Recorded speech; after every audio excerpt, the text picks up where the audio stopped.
Hello and welcome. This is the Tiffness Fitness Podcast, a podcast where I talk to coaches, athletes, strength enthusiasts from all backgrounds about strength, coaching, training, life, balance, and more.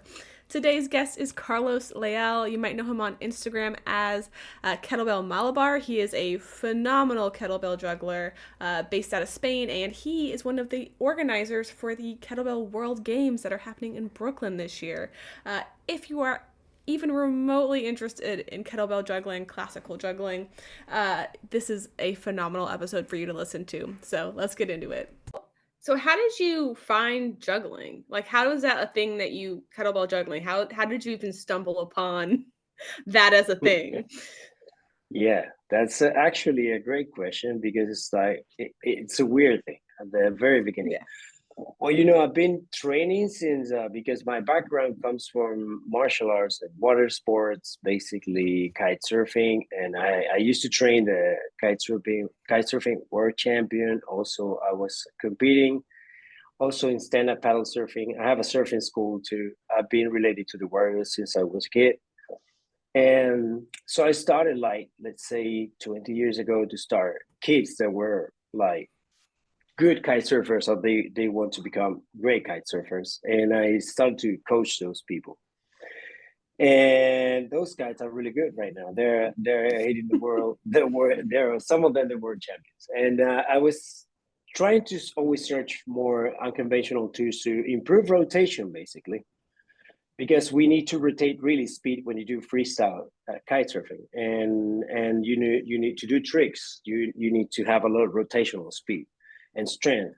So I started with Bulgarian backs a lot. I use them a lot, like kind of my first unconventional tool that I use was that, and well, at the beginning it was a kettlebell. Also a kettlebell. I bought my first kettlebell 2008, I guess, Mm-hmm. 2007, and be and a little bit after I started with Bulgarian backs, I did Bulgarian back Spain. I was coaching with Ivan Ivanov, which is one of the best coaches. Well, he invented the Bulgarian back actually, Mm-hmm.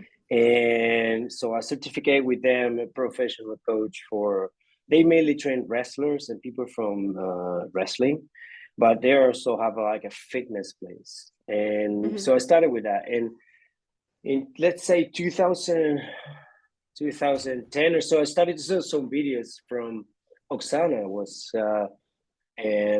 on YouTube, and then afterwards, well, a little bit later, Michael Lishkin, which is well, he's such a character within the kettlebell juggling metaverse, and so I started to saw some of their videos. Also, I started with social media, and I saw Gavin, Twisted Cheat Meal. I Mm-hmm. saw you. I saw Daring, and I started to juggle a little bit before that, but it was just I think in 2016 I started to flip kettlebells because I like to. I was training with kettlebells for 8 years, and I saw that someone on YouTube. I think it was Oksana Nikifor, and Mm-hmm. I started to do something, but I didn't realize that freestyle and title stuff existed till I saw you guys. Mostly, I think Pauling was Daring on Instagram was kind of the first one who was kind of invented that style, and then some other people.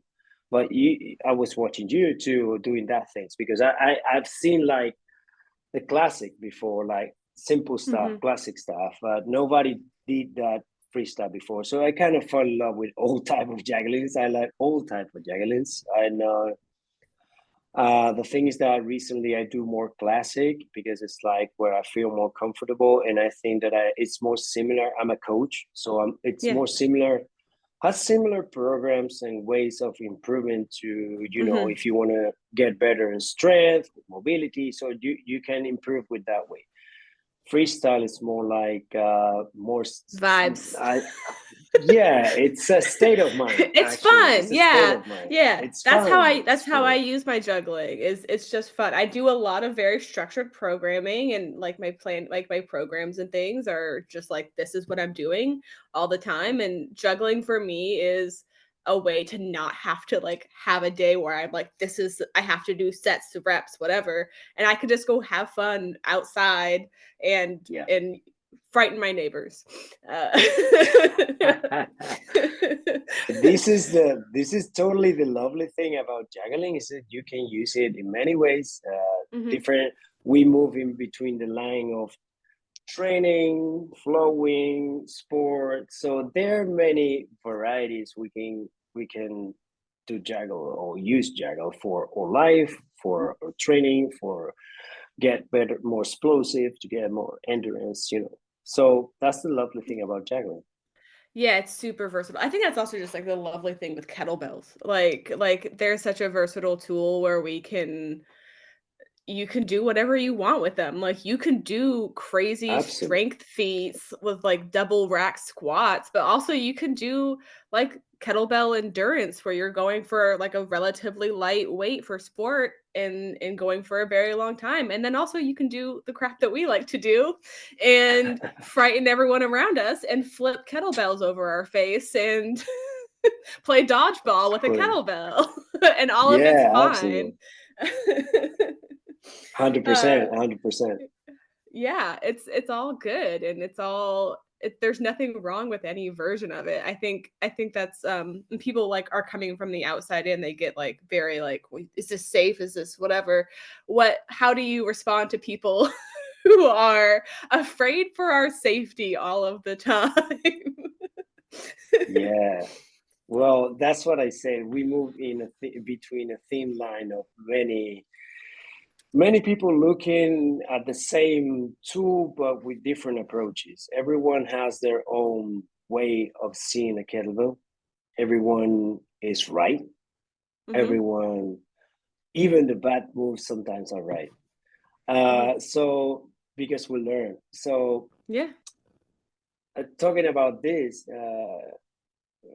we move in that line with everybody has their own way of using it. But Mhm. for me, the best thing if we have the juggling world where you can do many things, Yeah. and you just stay here in this little part, you're gonna miss the rest. So I like to say I say something in Spanish. It's like uh, I like to do everything but really bad.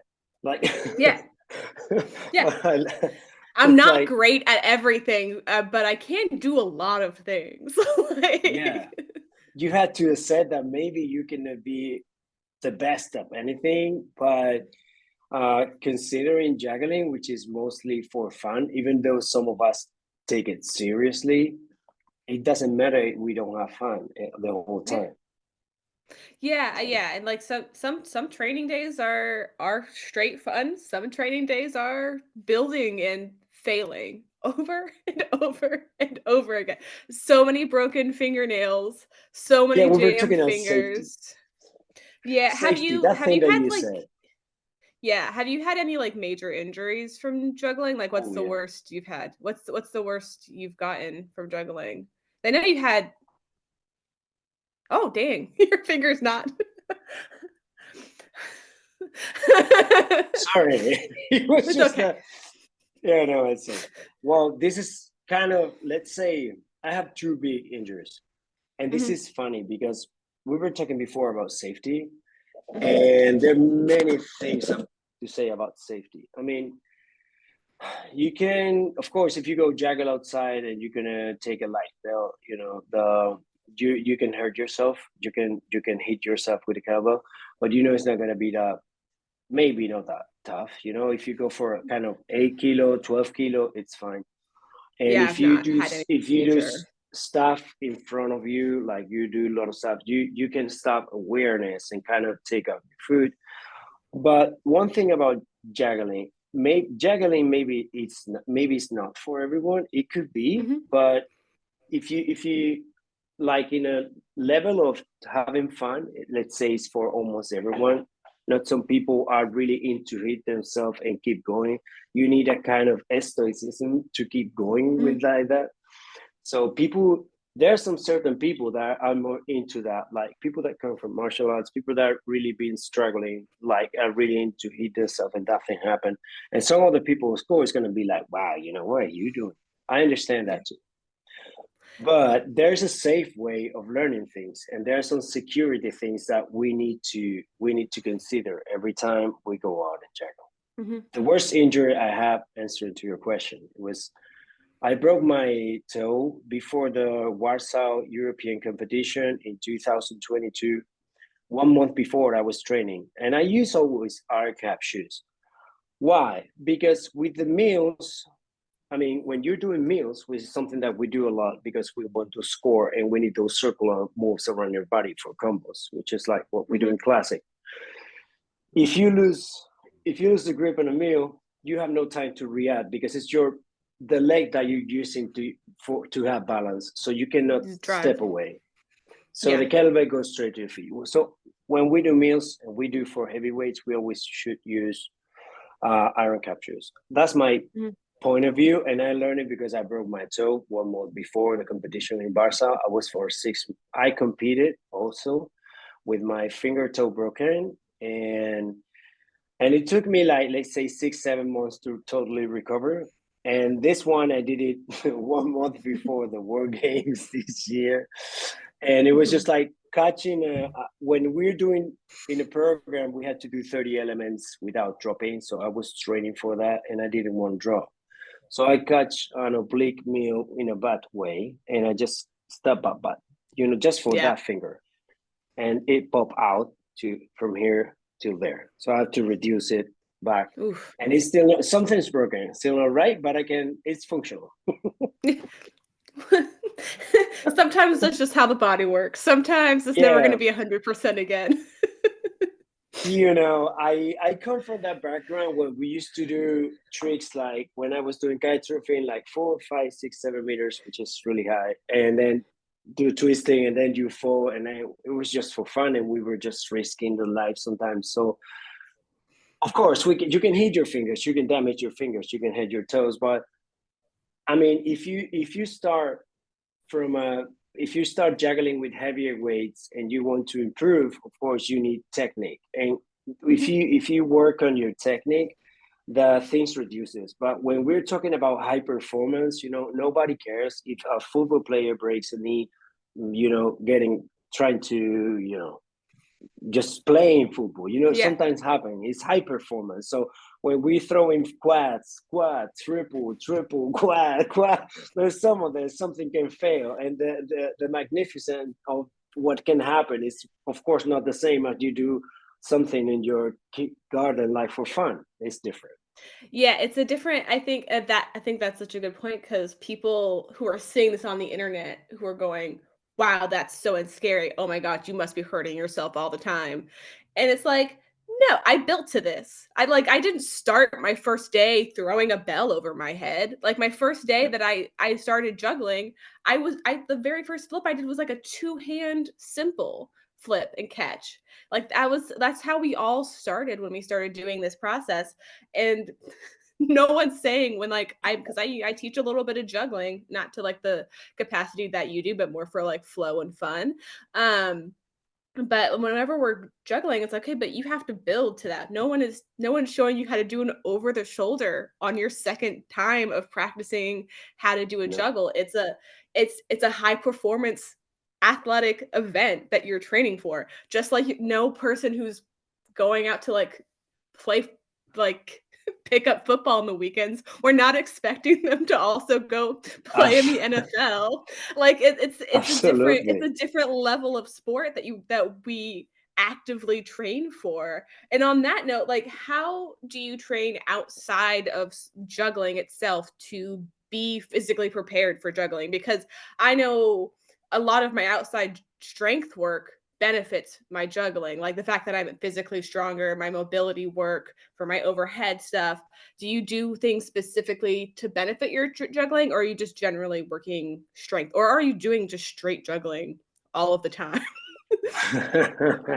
Well, first of all, finishing the last thing we were talking before, just one comparison. Yeah. Nobody is worrying about how that guy jumped with a BMX 30 feet jump. He Mhm. said, of course, you're not going to do that in one day. No. You've been for years doing this. And if someone comes and try to imitate him, the probably thing that could happen is that he kill himself because or Yeah. herself, because you cannot do that in one day. That's something everybody should know about this, and it's always what we talk about. People that influence another people. That it's just like, hey guys, that's why we also try to show a lot of. I try to show basic stuff. Okay, Mm-hmm. talking about my training, I basically do for strength. I do basic stuff like Mm-hmm. deadlift, squat, press, shoulder presses, and I do unconventional, a lot of unconventional training for mobility. Also, I use steel maces, Bulgarian backs, kettlebells. I do a lot of dissociation of different hemispheres just to train like that. I do recoveries and I juggle every week, like minimum 3-4 times. Why? Because we have to do basics, and I like to use Pareto rules for that. Like 80% of the people can be trained with 20% of the exercises, and then we got 20% of specific stuff. But the Mm-hmm. only way I know to get better juggling is juggling. Yeah. So you have to juggle if you want to. Like, I do micro sessions too of juggling. I do heavy sessions. I do like just before competition, like 3 or 4 months before competition. I do like I start to work on my, maybe a little bit before, start to work on my program, which is, and then it's a performance that you have. Basically, it's a performance that you have to do. It's like a gymnastic stuff, you train on Mm-hmm. what you're going to do, your performance, and then you have to perform in front of people the best you can without drop without Yeah. without dropping, without any extra step. They're pretty, a little bit picky rules, because it's a little bit complicated, but once you're in, it's like really fun, and really it gives you a lot of possibilities to combine many other things. Mm-hmm. So let's say the classic juggling is kind of a vocabulary. Mm-hmm. Anyway, I do training basic stuff, like, and I Yeah. do my unconventional training. I have my gym, which is unit gym, and I've been training, coaching people since many years ago. And but it's kind of similar what you do, because I what you do, guys, because I see your trainings is kind of similar of, for example, what you do or what many all of us are It's doing. it has to be a well-rounded training routine. Like Yeah, like like juggling to get better specifically at juggling or to get better at specifically anything, you have to do that thing. Like, that's just how it works. But like we're saying, no one's just jumping into a juggling session doing what we're doing. You have physically trained, you are stronger than I would say most of the population. And to do that, I think, yeah, like, I mean, specifically in juggling, but also just like yeah, generally, people are not like yeah. you're Probably, lifting weights. probably. You're Yeah, doing good probably. work. Thanks. Um Thanks. and yeah, no problem. It's not, you are like, I've seen you flipping some heavy bells. But like, to do things, to be able to build your body to do those things, you have to build resiliency in juggling, but also outside of it, so you are physically prepared to do all the moves that you're doing, because especially because they're so dynamic, like flipping over the shoulders and doing mills. These are things that are going to put stress on your shoulders, on your hands, and on your grip, and your legs, and like laterally, in a way that people move not It's good generally that their you training. it's good that you're saying that, because the point of this is that your body needs to suffer adaptations. I remember when I Mhm, started to juggle, my ignorance took me to juggle with 16 kilo the first time. So I mhm. remember I used to wake up like an old man, like really old. I'm old, but really old. Like it was just like, it was, I don't know. It was just like, let's say 8-9 years ago. And I used to wake up like, I cannot move, and your shoulders was like, they hurt like a giant was, pulling from your shoulder for years. I woke up with my shoulders hurting, everything. That's why I have to do, all the people that juggle. I think that you can rest for 10 days sometimes to recover. You need to recover, and you need to listen to your body, definitely. but I cannot stop. If I stop more than a week juggling and it's on my rest period, when I come back, I struggle because your body has to. If you lose the whole, like 10 days after you come back, and it's pretty hard. Also, sometimes you need to recover, but it's pretty hard. So that's why I keep juggling. Although I do micro sessions, and I do, the days that I've been training before. For example, if yesterday I was doing upper body strength. The next day I juggled with 8 or 12 kilo, like really light for me. And just to get in momentum, try new things, get new trajectories, because we always find in trajectory, trying to correct because throw is a good characteristic of any good juggler. It has to be a good thrower, also catching, but it's more important to throw and put the kettlebell here than trying to reach the kettlebell in another way. Yeah. So that's what I do. Yeah. That makes sense. That makes sense to me. Do you how like for competition style juggling, because I personally don't really have experience in that, how do you build out a routine like that? Because it's 30 elements, which is so many. Yeah. How do you build out your own routine, or do you have like a coach who does it? Or is it like a collaboration? And how do you pick those moves to add into a routine? Because I know it's like probably based on scoring a little bit.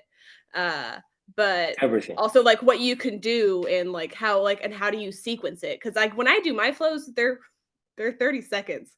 Like that's what I'm doing. So like I'm like, okay, I can move into this, and it's just that I just kind of pick what flows because scoring means nothing to me. But for you and the people that you work with, I presume, it's everything. That's the whole point of everything. Well, yeah, it's everything and it's not. Okay, that's Yeah. something I would like to say clear, that I like all type of juggling, and not for me. I was a freestyler at the beginning because I was doing what everybody started doing, like Just you flipping just the don't know. belt. You see I do. Monkey see, monkey do. I do. Then I like when I was, let's say 2022, I was invited to compete in Warsaw by Sasha, which is Prodagwe Kovuwi, Alexander Nikifolia. He invited me to that because he was organizing the European Championship in Poland.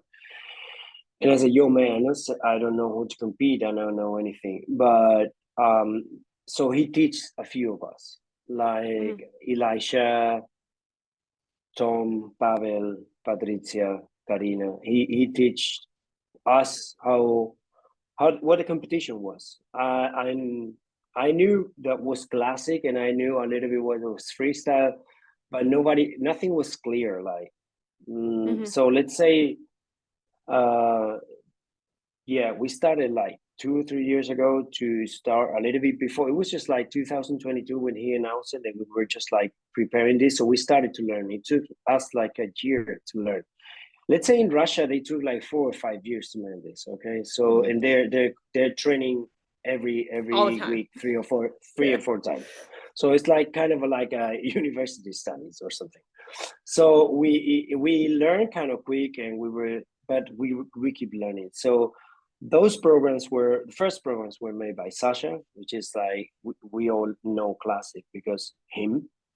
And of course, there's some people in training with Oksana, which is kind of the one who was, but she was more training, more technique, but scoring and all those stuff is a little bit more tricky. So we learned from that. And since that, for that competition, I did 3 or 4 programs for many other of us that were competing. So I started to do the programs. And then since that, I'm coaching people and doing programs for people and doing myself. How do we build a program? A program is what you said, basically 30 elements that we have to perform, and you have to write them down, and you have to write down. You can switch, you can move 5 times just to position your body with simple flips. But always in classic, you have to, every time you move, we move in 90 degrees angles or 180 to 70. Yeah. And so we have to do a program with as many combos as we can and as many more flips as we can.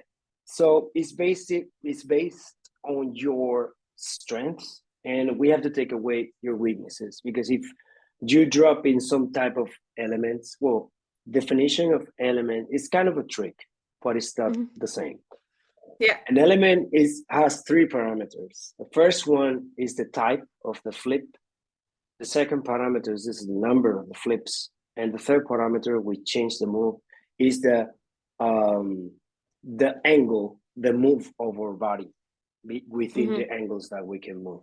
So for example, if we have a single simple meal on 90, is not the same as a reverse simple meal on 90. It's not the same as a double reverse. So if we change any of those parameters, the element is changing. It's a new element. Okay, so it kind of clarifies what it is. So we have like a vocabulary that we can use to combine all and to do all the program. How we train, how we build at that program. First of all, you need to know what you do best, because it's what we're going to use. At the very beginning of the program, you put some elements that you are not so high difficult, but for you, but you can do kind of easy to get a little bit of confidence. In the middle of the program, let's say starts at the 8 or 10 element. That's my way of doing it. No, maybe nobody does that, but it's why I do it. No, I think that some people do like. In the middle of the program, which say I'd say from the 8 elements till the 20 or something, 22, we have the more difficult stuff, because we want to be, ready, but not too with those nerve system not too fatigued. Yeah, not the systemic fatigue, because you get a lot of fatigue. And then the last ones has to be the easiest one and the one that you feel more confident with. Yeah. And then if we do combos, we isolate combos, and then we start to put it all together. Once we have it all together, we had to do the program, let's say, like between 2 or 3 times every day we train. If you drop, you take it and you continue from when you drop. You cannot go back again and start from the beginning. So you have to do and let's say that to be prepared for a competition 1 month before, it's supposed that you should do the program without drops or fails. Because when you get nervous, people is shouting at you. You are like, and then you are in the middle of the people. Stage fright. You lose like 30% skill. So it has to be really clear, and everything's memory, and go 1 or 2 or 3 steps ahead. It's intense. It's really intense. Yeah, it sounds really intense. It's intense. And how long is 30 elements? Like, how long does that last for approximately? Like 3 minutes or 5? 3 minutes, 3 minutes and a half. But it seems like you were pushing a car in a hill. No, I've like I said, 30 seconds. Because that's about as interesting. That's about as far this is about as long as attention I can hold on Instagram when I post it. So 30 seconds is about when I like how I structure it because of that.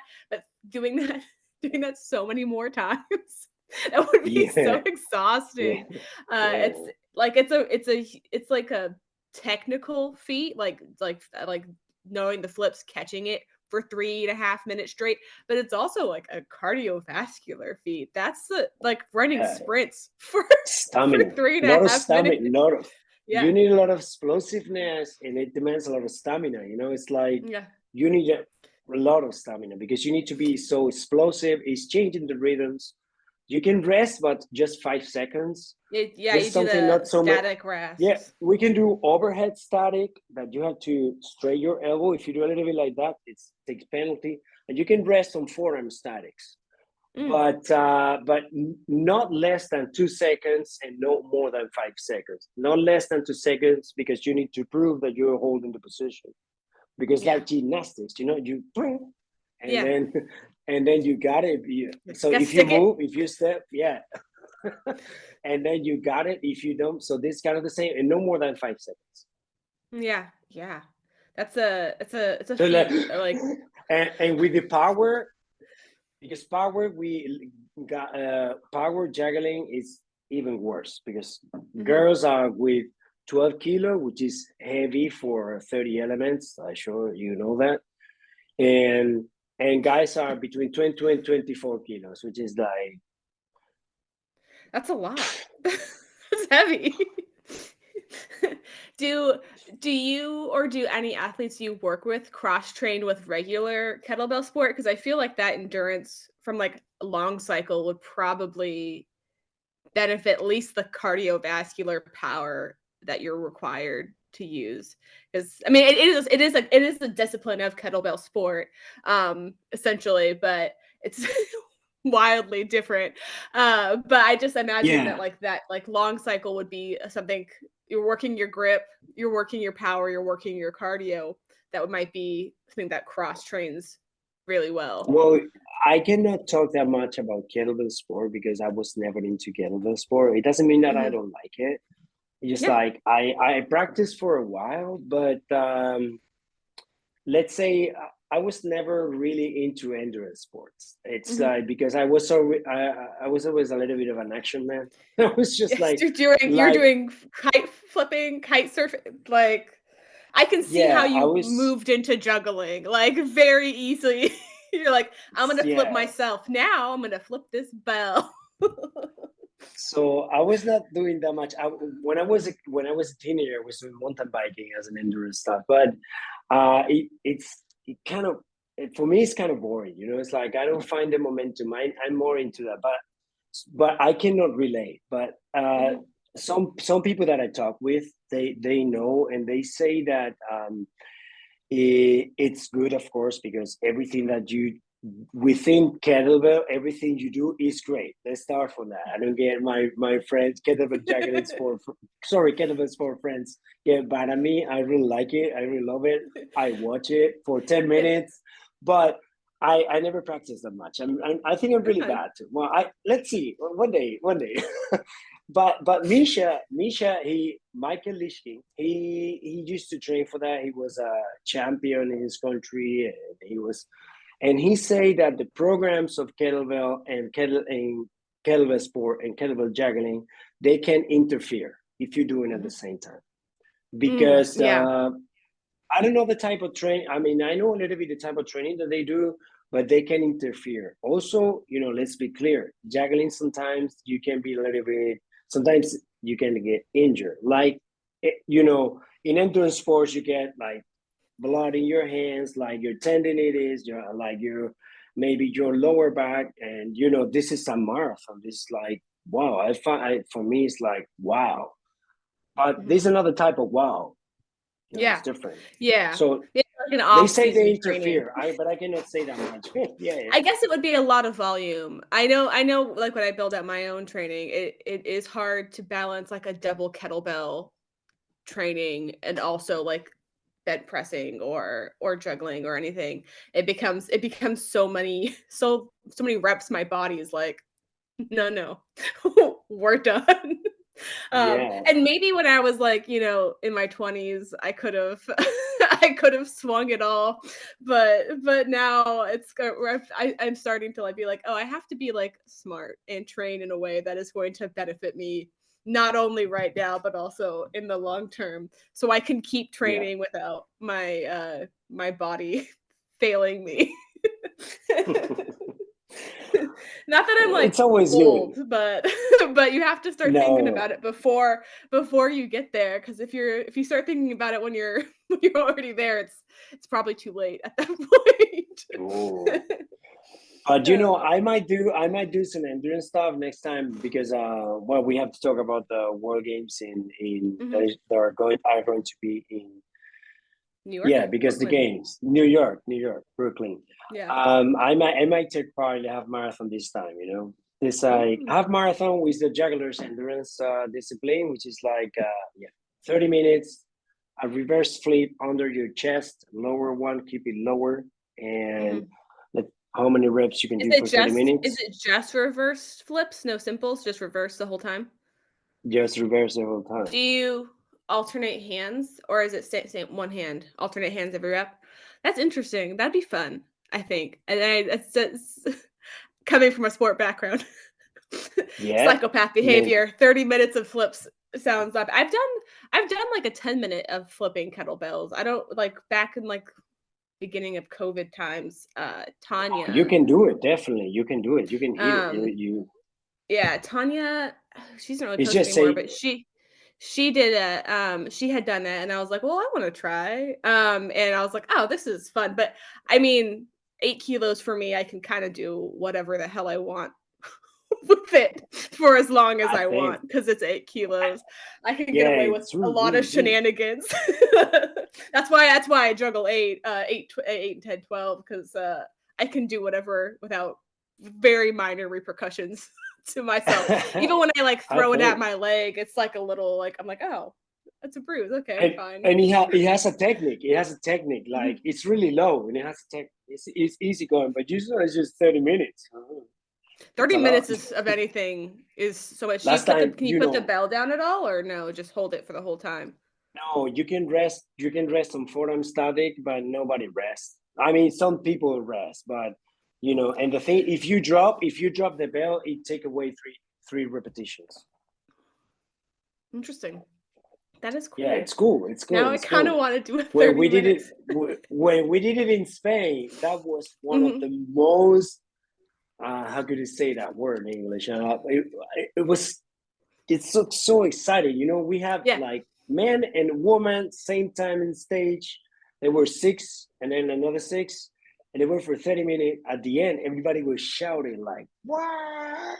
It Yeah. was Yeah. amazing. That was great. It was a great moment. It's it's a fun I went to a competition in February. It wasn't a juggling competition, it's like a regular sport competition, and they did a half marathon, 30-minute of, one-arm long cycle, and the end of that set was just madness. Everyone was, like, cheering on their feet. Yeah, I was just it's such a fun energy. I think that's one of the most special things about kettlebell, like, juggling and it's sport in different. general, because there's such a good, like, there's such it's competitive, I'm sure, but like no one's like rooting against each other. It's all everyone's like wants everyone to do awesome. Like we're all like, you did an awesome thing.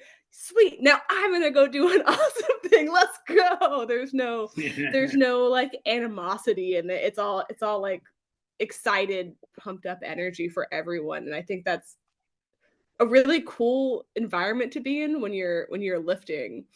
Um Speaking of, Brooklyn is the next Yeah. World Games. So when is that? What's going on with all of that?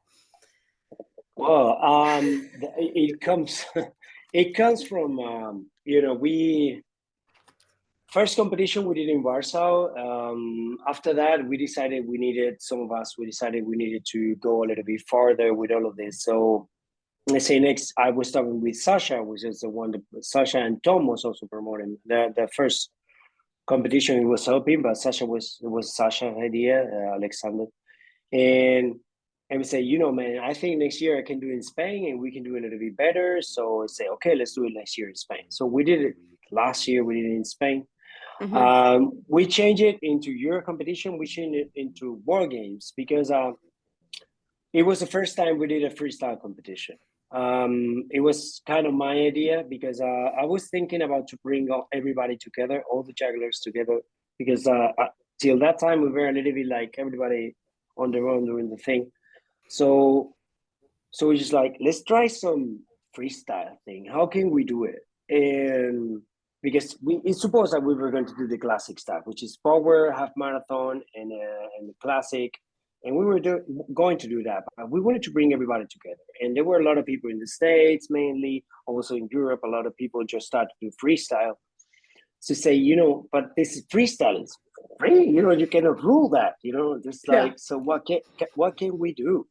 And we were like, so I came out with that idea from coming from my background from surfing background, Mhm. stand-up paddle surfing, kite surfing. So we were facing each other Okay. people. So we were just like, Yeah. let's do a battle. And we did that battle in Spain. So it was the first freestyle competition ever for juggling. And it was great. That was kind of my favorite because everybody was just like, we have such a great ambient. Everybody was just like supporting each other. You have to do one thing, and the other one was teaching the other how to do it. we're still Yeah. competitors. So, and even though, hey, they do that. Yeah. So we did that in Spain, and it was great. I think it was great. Everybody was so happy with it. And when we were living, say, we created a world association with all the people that were involved there. Mhm. And so we decided what we're gonna do next. And so Justin and Nina, his wife, she's kind of behind all of this too. Mhm. They decided to go to. They proposed New York, and then we were talking with Colin and Shida Yeah. and say, "Hey guys, can you help us? We want to do this." And they were so into that. Colin was like, "Yo, Carlos, you did the first time freestyle competition. Want to do that? Please come to States, and we're gonna do there." So we are working to bring all the people, really have. Also, people is involved with Sasha, of course, Beto, of course, Colin and Shine and Justin. I told them before. Also, people like Steph Jones, so Steph Leon Fitness from Canada. Yeah. She's so involved, and she Yes. is the whole time so there. She's awesome. But yeah. So and some other people that are just involving to do this. And so it's going to be in Dean CrossFit in October. I think it's 5th and 6th of October of this year. Everybody is invited. Everybody should compete at least in anything, because the most important about this is just like you don't have experience to compete. In the sense that we're going to do the freestyle battle, which was the same that we did in Spain, but we're also going to do the freestyle. Sorry, the freestyle face-off is renamed into the freestyle that we did in Spain, and the freestyle battle is going to be you go, you do your show for 15 seconds, people supporting you, and then the other one do the same for 15 seconds. So you just can do the thing that you've been doing at your backyard for 2 years. You can go there and do Yeah. it, and that's the good thing of it. Talking about freestyle, talking about half marathon, everybody can do it. Like you can just prepare and do it. And also we're gonna share. It's gonna be a lot of people there where everybody's gonna learn. We're gonna try to teach people. That's something that we're doing. We're trying to do. First time I did a microphone reel was because I did once the other day trying to teach the meals. It was pretty funny. I see myself, Yeah. but yeah, we're trying to teach people just to get involved in this. Come to New York, compete. Not because competition is about the meeting, all of us. It's Yeah. about to get to know everyone, and the competition background is going to be so cool because Yeah, the all competition's cool, but it's the community that's like the actual yeah, point of actually, the event. It's not it's like you're going and you're competing and you're having fun, but like I mean I watched all your guys' videos from the one in Spain because I was sitting there going, "Oh man, looks like they're having such a good time." Um and but I don't and I know people did great and had like success and won events and stuff, but like I don't think that was like the energy that people were going in with was like I'm going to crush everyone. Everyone was going in like, I'm so um, excited that I get to meet all of my internet friends in real life. That's the coolest part of any sort of kettlebell meetup I've ever been a part of. It's just like, oh, like you're like a real human person like that I can talk to. You're yeah, not just some like random internet person. That's part of why I wanted to start doing the podcast too, is because I think we see each other on the internet. Like I've never talked to you in real life before this. no, Like not like this is our first like actual conversation in real time. And it's I think a lot of times you see people on the internet and you kind of forget that they're like whole human people outside of their social media feed. And yeah, this is really important, and I think this is more important than being strong and like spectacular in the fields that we're in. The important part is the community that we have with kettlebells and odd lifts and juggling and whatever other shenanigans that we're up to. yeah. Someone said the kettlebell metaverse. Yes. Yes. Kettlebell.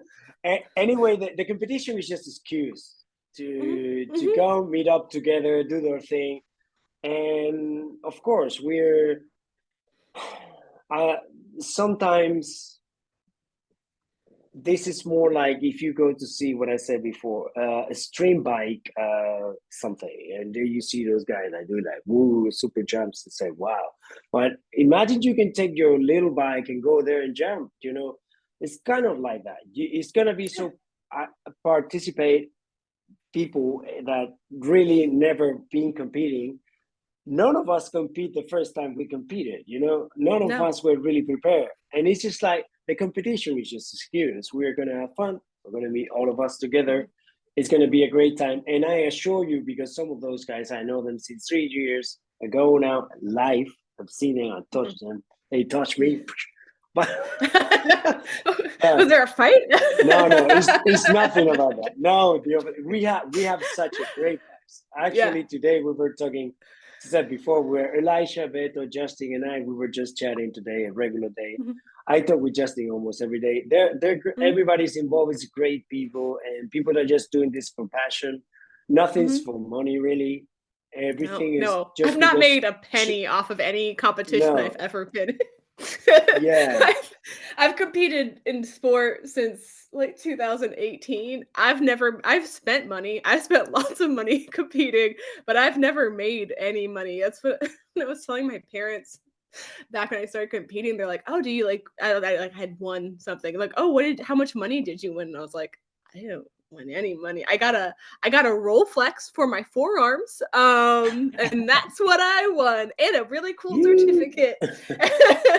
And they're like, "Really? Awesome. That's all you got?" And I was like, "Yeah, but it's not about that. The winning is great, and I like winning. Sport, I think is I'm a little bit more competitive in than anything, but it's not the point. The point is I got to hang out with all my friends who also do the insane things that I like to do, and that's the point." Yeah. Also what happened with, at least with classic, is in kettlebell. It's you against you. The real Mhm. competition is you against you. Yeah. So it's about that concept of owning an element. It's like when you do it 5 times in a row, you may have it. But if you Yeah. do it just for the video once, you might not have it. Yeah. so Yeah. so it's kind of like that, and it's just like you alone in your park or in your gym when you close alone, you're doing things alone. It's like a lot of people around seeing at you, looking They're at not you, waiting watching you. for, but they're not waiting for you to fail. That's good. They're No. they're just No, they want supportive. you to They're just win. supportive. They're just They supportive want because everybody wants to Yeah. see your best version of yourself. Yeah, That's what that's everybody that's wants. everyone wants you to do good. No one in any like any sport kettlebell competition that I've been a part of, and with the competition that you're talking about, there's no one rooting against you. We're all are like I think what's really special with kettlebells is that we all know how hard it is.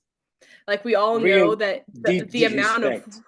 yeah, like we all know the amount of reps and work and time that has gone into these things, and jammed fingers and broken nails and and broken toes.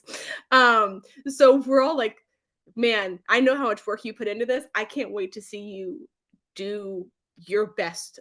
And I can't wait to cheer for you to do your best. And I think that's cool because I know it gets kind of toxic in other strength sports. And I think so far we're keeping it real positive in our little kettlebell corner of There's no competition other there. way. There's no other Yeah. way. There's no other way. That's the Yeah. way. It's yeah, it's the best. It's special. Um well, I think I've taken up enough of your time. Is there anything you would like to promote? Anywhere people can find you on the internet? Coaching, any of that? Sure. Well, I have to say that I would like to thank to the people that let me coach them, because Mm-hmm. I'm coaching people, and they're really, so that's the only thing I would like to thank is the people that trusted me in for coaching them, like Steph, Leal Fitness, Stephanie Dijkstra, Mm-hmm. Shaida. I'm training her too. And Mm-hmm. some of the Spaniards that are here around. Steph's been on this podcast. uh, Oh, Steph's been on the podcast before. yeah, I Yeah. saw it. Yeah, I watched it. She's one of my favorites. I love her. She She's is so awesome, good. and some other people too that I've been coaching, and let's say Luis Valtierrez, the kettlebell talk. He's a nice guy. You should do a podcast with him. He's been in Who? Spain. He's been at my home. The kettlebell talk. He is Luis Valtierrez. He lives in North Carolina, and he was here in Spain for a week with me training in my gym, and I was coaching him for 1 week, and I keep coaching him since that time. And some of those great people that I really like. And yeah, I coach people. If someone is interesting in to learn kettlebell classic juggling. I also teach freestyle too, but more like classic. And because freestyle is more like freestyle, everybody can kind of do that. But classic is a little bit more. You got to learn the basics and the freestyle, and then you can kind of you go off on your own. Definitely, everything is great to go out and juggle, and it's way great. Everybody that go out and juggle, let's say, no matter the weight, no matter the kettlebell, no matter where you do it, everybody that has that has my respect, and of course my totally understand about what they're doing. But if somebody wants to really like high performance, they should reach some coaches for that, like performance for the kettlebell juggling sport. Let's see in a few years we got a totally freestyle kettlebell juggling programming and things that I think there are some people that are already working on this. And that's kind of another of a dream that we have like a structure game for freestyle, because I think it's good to have standards, not just to put people boundaries, but just to make things clear and have all the same language, which is important, because otherwise we just kind of lose sense. And yeah, and that's it. Because all the moves that I'm like I don't know what this is called. It's all made up. Doesn't matter. And it's totally fine. That's Phil, the dragon whales. Phil. Mm-hmm. He's just like every day coming up with new stuff, with new names, and yeah. It's impossible. Yeah, it's impossible. It's all made up. Maybe the rules don't matter. It's fine. Yeah, absolutely. Yeah. His moves are insane. He's doing wild things all the time. Phil, Dragon Combatives. Every time he puts a video, I'm like, how did you make up something else again? Like, this isn't. That's not fair. I'm still working on like whatever random move I saw 3 weeks ago, and he's made up 4 new moves since then. You're like, okay. In his closet, in his room that's this big, it doesn't make any sense. Oh my and then gosh.